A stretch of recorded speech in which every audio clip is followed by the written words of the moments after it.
ऐसी क्या मजबूरी है योगी आदित्यनाथ के सामने कि गाय को माता कहने में उनकी जीभ लड़खड़ा रही है।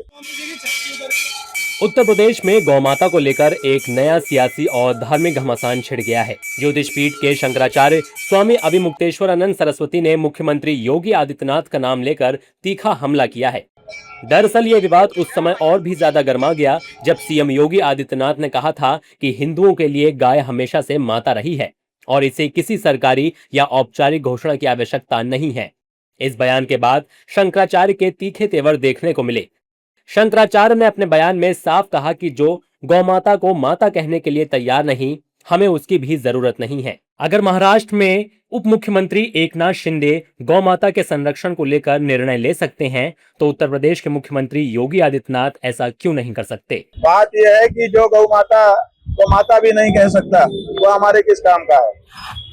हम तो कह रहे हैं कि गौ माता को माता कह करके बुलाइए। पशु नहीं कहा जाता है भारत में गौ माता को, तो वो माता कहने को तैयार नहीं है। कह रहे हैं घोषणा की जरूरत ही नहीं है।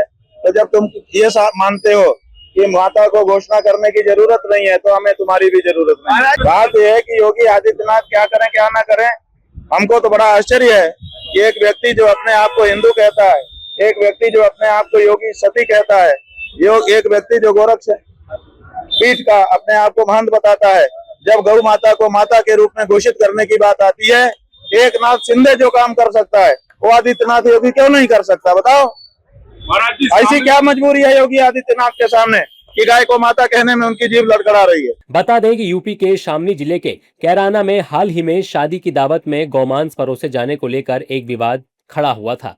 पुलिस ने छापेमारी कर दूल्हे, उसके मामा और मैरिज होम संचालक समेत कई लोगों को गिरफ्तार किया है। इस मामले पर भी शंकराचार्य अभिमुक्तेश्वरानंद ने सीएम योगी को घेरा। उन्होंने कहा कि शामली यूपी में आता है और यूपी किसके राज में है। बात यह है कि शामली का जो कैराना है वो किसके प्रदेश में आता है? वो तो आदित्यनाथ के प्रदेश में आता है ना।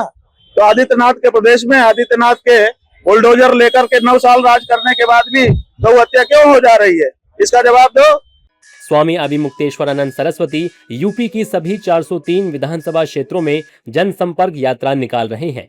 उनका कहना है कि इस यात्रा का उद्देश्य जनता को गौमाता संरक्षण के लिए जागरूक करना है और गौमाता को राष्ट्रमाता घोषित करने के समर्थन में जनमत तैयार करना है। भविष्य यात्रा पर निकले हुए हैं। गौ माता के प्राण और उनकी प्रतिष्ठा की रक्षा हमारी इस यात्रा का उद्देश्य है। जब हमारे देश के नेताओं ने हमारा वोट लेकर के 78 साल में भी गौ माता की रक्षा का कानून नहीं बनाया, तो हमको नेताओं से और पार्टियों से निराशा हो गई और इसीलिए अब हम इस यात्रा के माध्यम से उत्तर प्रदेश के सभी मतदाताओं से संपर्क करने के लिए निकले हैं। सभी 403 विधानसभा क्षेत्रों में जाकर वहां के मतदाताओं से संपर्क कर उनको गौ माता के महात्म्य और उनके मतदान के दुरुपयोग के बारे में सचेत कर रहे हैं और जनता मतदाता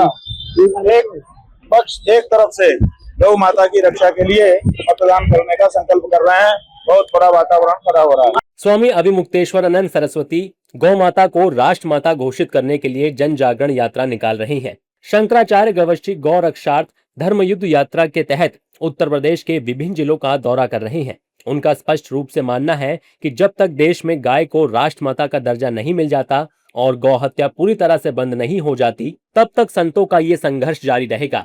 एक तरफ शंकराचार्य का ये गुस्सा है तो दूसरी तरफ योगी सरकार का वो ट्रैक रिकॉर्ड जिसे आधार बनाकर बीजेपी और उनके समर्थक इस बयान को पचा नहीं पा रहे हैं। सीएम योगी की पहचान हमेशा से एक प्रखर गौ सेवक की रही है, जो हर त्योहार पर गोरखपुर में खुद गायों की सेवा करते हैं। शंकराचार्य का साफ कहना है कि जब तक गाय को राष्ट्रमाता का दर्जा नहीं मिलता और देश में पूरी तरह से गौवध बंद नहीं हो जाती, तब तक कोई भी सरकार खुद को सच्चा गौभक्त नहीं कह सकती। शंकराचार्य के इस तीखे रुख के बाद अब देखना यह होगा कि क्या योगी सरकार और बीजेपी इस पर कोई आधिकारिक सफाई देती है या फिर गौमाता के नाम पर शुरू हुआ ये संतों बनाम सरकार का विवाद और आगे बढ़ेगा।